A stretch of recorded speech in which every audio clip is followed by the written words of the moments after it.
नमस्कार, मैं श्वेता और आप देख रहे हैं आपका अपना चैनल द इंडिया मूव्स।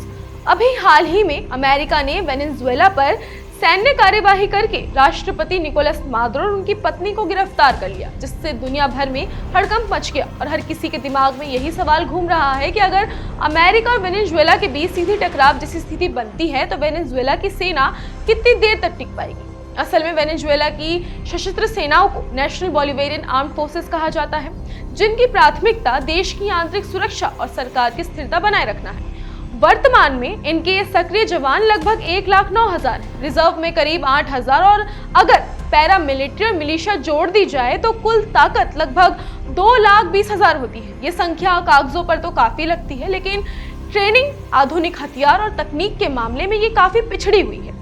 वायुसेना के पास करीब 229 विमान हैं, जिनमें ज्यादातर पुराने रूसी Su-30 Mk2 मॉडल हैं और आधुनिक मिसाइल या एडवांस एयर डिफेंस सिस्टम की भारी कमी उन्हें अमेरिका जैसे अत्याधुनिक हवाई हमले से बचने में कमजोर बनाती है। जमीनी सेना के पास 170 से 200 टैंक और लगभग 8,800 बख्तरबंद वाहन हैं, लेकिन ये भी पुराने मॉडल हैं और किसी बड़े युद्ध का सामना करने में सीमित क्षमता रखते हैं। नौसेना भी छोटी तटरक्षक नौकाओं तक सीमित है, कोई विमान वाहक पोत या बड़ी समुद्री स्ट्राइक क्षमता नहीं है।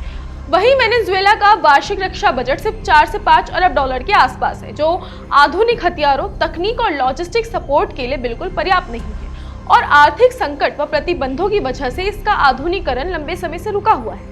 अब अगर नजर डालें अमेरिका पर तो तुलना करते ही साफ हो जाता है कि अमेरिका किसी भी मोर्चे पर वेनेजुएला से कई कदम आगे है। अमेरिका की सेना में करीब 13 लाख सक्रिय सैनिक हैं और रिजर्व व नेशनल गार्ड के साथ ये संख्या लगभग 21 लाख तक जाती है। यानी जवानों की संख्या में ही अमेरिका वेनेजुएला से लगभग 10 गुना मजबूत है। एयर पावर में भी अमेरिका 13,000 से अधिक विमान रखता है, जिनमें F-22 और F-35 जैसे सेटल फाइटर्स शामिल हैं, जो रडार से बचते हुए सटीक हमले कर सकते हैं। नौसेना में लगभग 440 युद्धपोत हैं, जिनमें 11 परमाणु विमान वाहक पोत, मिसाइल विध्वंस और परमाणु पनडुब्बियां शामिल हैं। इसके अलावा अमेरिका के पास परमाणु हथियार, दुनिया भर में फैले बेस, सैटेलाइट नेटवर्क और स्पेस फोर्स और साइबर वॉर क्षमताएं हैं, जो किसी भी युद्ध में हर स्तर पर निर्णायक बनती है। अगर दोनों देशों के बीच आमने सामने की लड़ाई होती है तो वेनेजुएला तकनीक, हथियार और बजट में अमेरिका का मुकाबला नहीं कर पाएगा और उनके लिए सबसे मजबूत विकल्प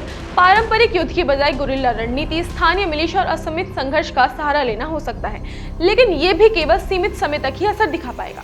इसके बावजूद वेनेजुएला के रक्षा मंत्री ने आखिरी सांस तक लड़ने की बात कही है, जो दिखाता है कि हौसले की कमी नहीं है, लेकिन असली लड़ाई में परिणाम साफ है। इसीलिए अगर आप सोच रहे हैं कि अमेरिका की इस कार्यवाही के बाद वेनेजुएला कितनी देर तक टिक पाएगा, तो जवाब सरल है। संख्या, तकनीक और संसाधनों के मामले में अमेरिका का दबदबा वेनेजुएला पर बहुत भारी है और आमने सामने की जंग में वेनेजुएला ज्यादा दिन तक टिक नहीं पाएगा।